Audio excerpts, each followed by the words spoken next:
Hi everyone, I'm Celeste and welcome to my YouTube channel. I talk about cosplay, fashion, and vlogs, and today this video is about a vlog about me giving birth to my son. Currently, he is asleep, so I have the baby monitor. I just wanted to make a quick video about my story and what happened for me. So my son was born on August 19th, 2022. I gave birth to him at 5:35 p.m. And what had happened was on the 17th, that morning of, I started getting minor contractions, which started at 4 o'clock in the morning and it lasted until 6 and then it stopped. So the next day, August 18th, that's when I went to see my midwife at the hospital and they were like, oh, he's almost ready. He could pop probably today or something. I'm like, can you just induce me? Is that okay? Is he too big? And they were like, let's go ahead and scan you just to make sure that he's safe. And if he is too big, we will induce you so he doesn't grow too much. So we went back to the hospital that day for an ultrasound. Turns out, no, he's perfectly healthy. He's totally fine. And it's kind of like, okay, well, that's unfortunate. So they didn't induce me. It was so hard to walk. I could literally feel him dropping deeper into my pelvis. It was super hard. I felt like the penguins just walking around with an egg on their feet. It was difficult. It wasn't until 11 p.m. on the 18th that I started getting contractions, which I'm like, oh, it'll probably pass. It'll probably pass. I was very, very certain that it was not time for me to go into birth. But no, it turns out it was labor contractions. My mother-in-law actually was starting to time the contractions, which were between 5 minutes to 10 minutes each time, and they lasted about a minute to 2 minutes long. So I had actually really started going into labor August 18th around 11 p.m. Now, I've never experienced pain like that before in my life. I actually started getting shakes.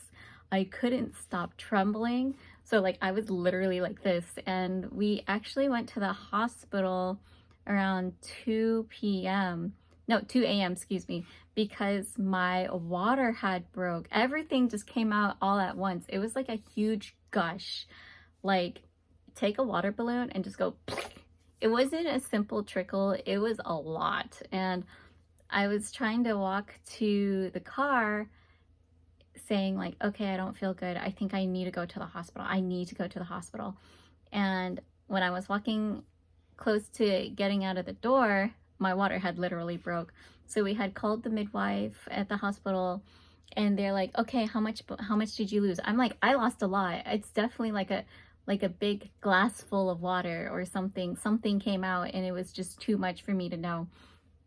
And I'm like, I was looking at the hand soap bottle and it didn't even have how many milliliters or how many ounces was on it. And I got so pissed off. I was so mad. And so I'm like, I need this. I'm leaking. I need help. And luckily I got my clothes and we went, and that's what happened. We got to the hospital, but I could not get out of the car. I was in so much pain. I was breathing hard. I was shaking. My husband was asking me questions and I was like, stop asking me questions. Just do this. Just do this. I was trying to keep the most level-headed, calm brain and think logically as much as I could while in pain. And he was like, what can I do for you? I'm like, I need a wheelchair. I can't walk. I'm in so much pain. I can't do this. I need you to get that. And he's like, I could carry you in. I'm like, no, just let me get in a wheelchair and then take me upstairs. So we finally got upstairs. I was in so much contractions. I was literally shaking and like crying because I've never experienced that, as a first time pregnancy. It was very crazy. So the midwife had checked me in.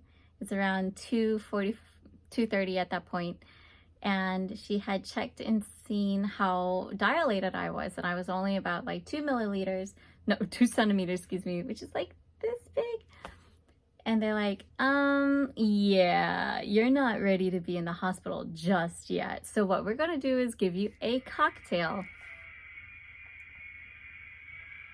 The cocktail included a shot in my leg and then 2 like really strong painkillers, and they told us to come back at 5 a.m., which they're like, okay, get some rest, you're gonna need it because you already started labor, you're starting to open up for the baby to start coming out, and your pains are gonna get stronger, and you need to not clench, don't fight the tremors if you can. I'm like, I don't know what I can do. All I know is that I'm shaking, I can't stop, I need to breathe, I'm in so much pain. And then as soon as like I got back home, because they sent me away, I laid down on the couch and I'm like, I'm gonna sleep here just for the few hours that we do get.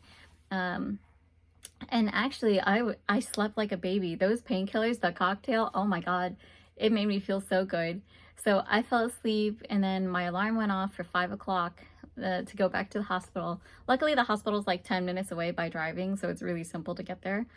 And then I fell asleep, woke up, alarm, went back to the hospital, and it was time. I made sure to pack everything, and I was like, okay, we're good.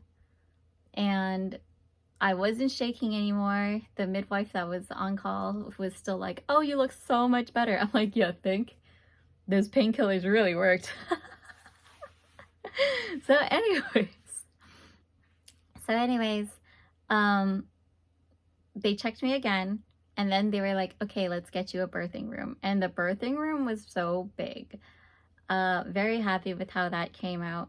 It wasn't until I got the epidural at 5 centimeters dilated, which is roughly around 3 inches or something, that they were like, okay, now you can have the epidural. And I'm like, yes, give me that. I don't want pain. Like, I literally, the epidural's not gonna hurt my baby if I already broke the water. Like, it's not gonna like drug up the baby in my mind.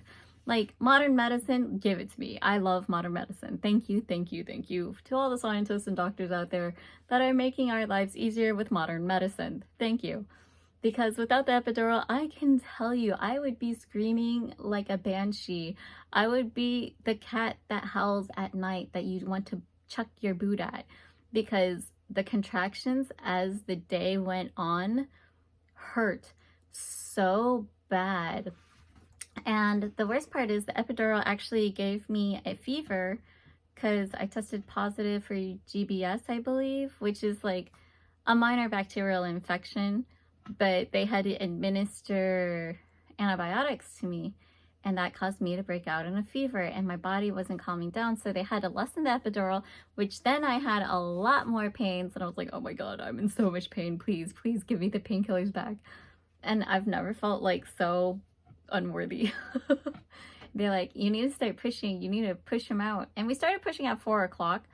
I'm slightly disappointed that I didn't get him out at 4:20. I was really trying really hard, but he was still too high up inside of me, so it wasn't time. But he did come out at 5:35, and it was the hardest thing because at first I was laying on my back trying to deliver. That didn't really help because my abdomen muscles were not strong enough from that position to deliver my son. And it was kind of like, oh, that really hurts. Like, I'm not strong enough. I definitely was pushing my hardest, which I was like, okay. But it wasn't until I turned onto my left side and I needed help from my husband to hold up my leg, that I was actually able to really push deep and hard for my baby to come out. And it was just really painful for me to lift up my leg because my legs had actually became so numb from the epidural. And I'm a firm believer that having the painkillers is the way to go. It is not for everyone, especially if you are hemopathic or if you have some type of allergy or if you're afraid of big needles, because as soon as they took the epidural out, after I had given birth and the baby was like fine and everything, they showed me how big the needle was.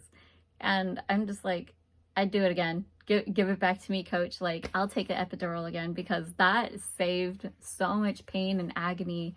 Like, I remember the cocktail had started wearing off and they're like, okay, it's time for the epidural to come in. And I'm like, okay.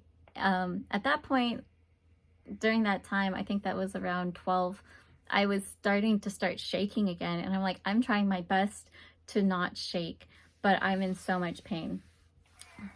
So highly recommend the epidural. Highly recommend any type of painkillers, and recommend giving birth on your side, not the back, because contrary to belief, like being on your back and giving birth is a lot harder than being on your side. I've seen some people do like a laying down position.